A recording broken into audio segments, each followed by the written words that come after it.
right when this, it broke on me. So just wanted to come live with you just for a second and talk to you about these steel prices. So good rising to my people out there, man. These steel prices are rising. So I went to go pick up some steel,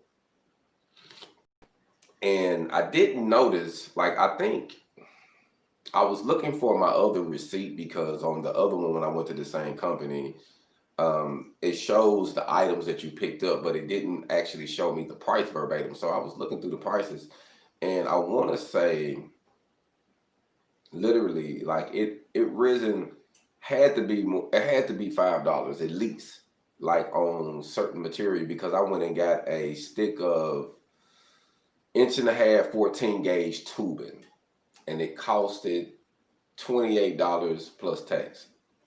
You do the math. It was $28. I don't know if it was, yeah, it was tax, $28 plus tax. So then that's for one stick. And also I read this morning, I was up reading about some things on the rising prices, and the Fabricator magazine, they released an article talking about steel prices rising about a ton and how they hit a peak going towards the end of the year. I want to say it was more like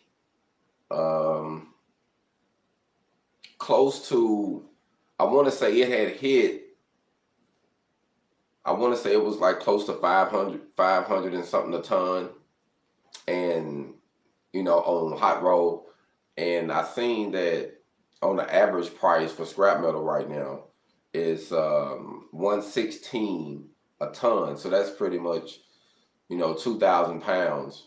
And then I think copper was up like over, knocking on $3, at least 2.5, I believe. I can't remember the exact number, but so things are starting to go up a little bit, but I'm thinking we're gonna see a peak this year. You know what I mean? Like between this year and next year, I think it's gonna kind of even its way out because we're not getting a lot of imports in. So I get it. A lot of stuff is made in America. You know what I mean? As far as the steel companies, so, or in Mexico. So, you know, as far as overseas, getting things overseas, like we was getting a lot of steel from China. I don't think we're getting, if we're getting some, I think it's limited, but I think they shed a lot of that down, man. And I really think that caused the shift in these steel prices, because I was like, man, like literally, like when you give a bid on some products or you're giving a bid on the service, you want to make sure you know the steel prices, because that can affect you on your bid. Like, say if you normally you spend $100 on some material, and now you get ready to go to spend that same material is $150.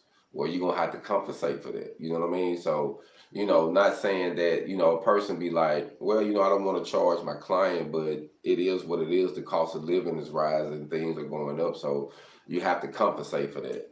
And we have to be aware of what's going on, you know, and that's why I say one man's trash is the next man's treasure, because a lot of people give up good things that they're not using that you could actually utilize and make money off of. So everything is an asset. So as a welder, I think it benefits to keep your scrap metal if it's things that you can actually benefit from, if you have a pile or a yard. But if it's things that, you know, you're not using after you finish doing your fabrication, doing certain jobs, I think it also profit you to stack it up and go get rid of it. Because you got to think, if you can get a couple tons, that's, you know, it's a couple $100. You know what I mean? So I just think that those are ways we have to network ourselves too. Just pay attention to the market, because this year things going to get more.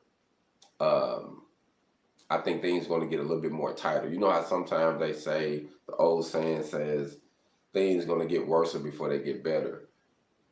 And I think that when it comes to prices rising and the COVID-19, and that's something else, I read that when the COVID-19 hit, the prices went down dramatically, like real big time, because people really couldn't move around. And you know, we know that from taking flights and stuff like that, because the flights was cheaper, everything just kind of, because what, no movement, you know what I mean? It wasn't no supply and demand. It was just like, you know, we just need some help. We give you some deals right now. You know what I mean? Because they got to keep the, you know, keep the lights on.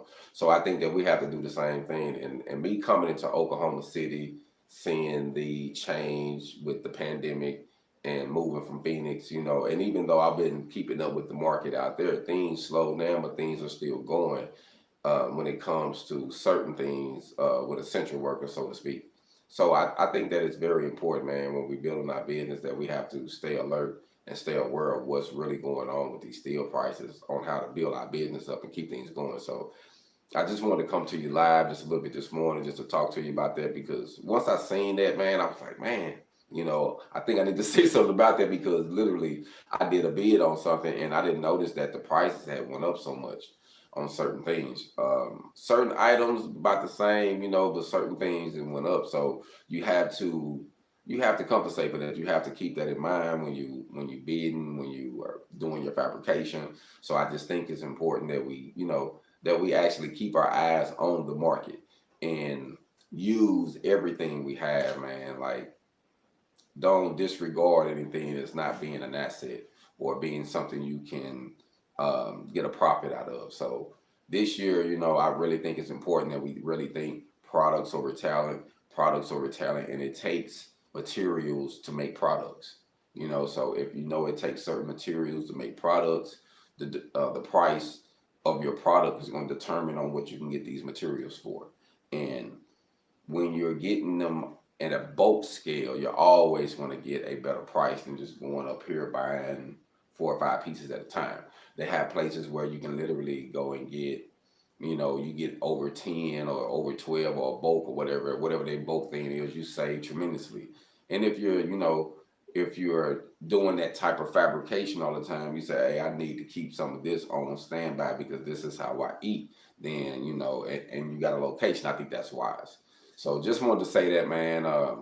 This year, you know, we need to just keep our eyes on these prices when we're fabricating and welding, and just to know what's going on. So just wanted to say that this morning. Like I say, come to you real quick because I think that that's something important that we need to know when you're bidding, when you're building your products, when you're providing your services. You need to know what materials prices are, and if they fluctuate, you need to be able to put that into your bid. Hold on.